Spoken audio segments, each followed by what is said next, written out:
નમસ્કાર મિત્રો, વિડીયોમાં તમારું સ્વાગત છે। જી હા મિત્રો, અત્યારે હાલ મોટા અને મહત્વના સમાચાર સામે આવી રહ્યા છે। તો મિત્રો, સમાચારમાં વાત કરીએ તો ભરૂચના સયાકા જીઆઈડીસી વિસ્તારમાં આવેલી વિશાંકર ફાર્મા કંપનીમાં ગત મધરાત્રે થયેલા ભયાનક વિસ્ફોટના સમગ્ર વિસ્તારમાં અફરાતફરી મચાવી દીધી હતી। બ્લાસ્ટ એટલો જોરદાર હતો કે તેની અસર 6 કિલોમીટર સુધી અનુભવાઈ હતી।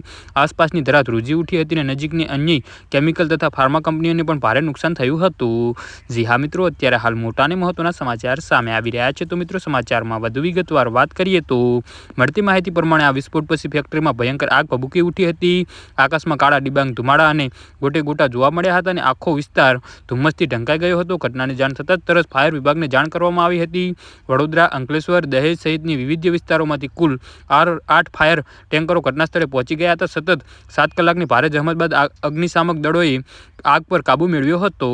જી હા મિત્રો, તો આના વિશે તમારું શું કહેવું છે તો નીચે અમારી કમેન્ટ બોક્સમાં જરૂરથી જણાવજો અને અમારી યુટ્યુબ ચેનલને સબસ્ક્રાઇબ કરવાની ભૂલતા નહીં। વિડીયો પૂરો જોવા બદલ તમારો ખૂબ ખૂબ આભાર।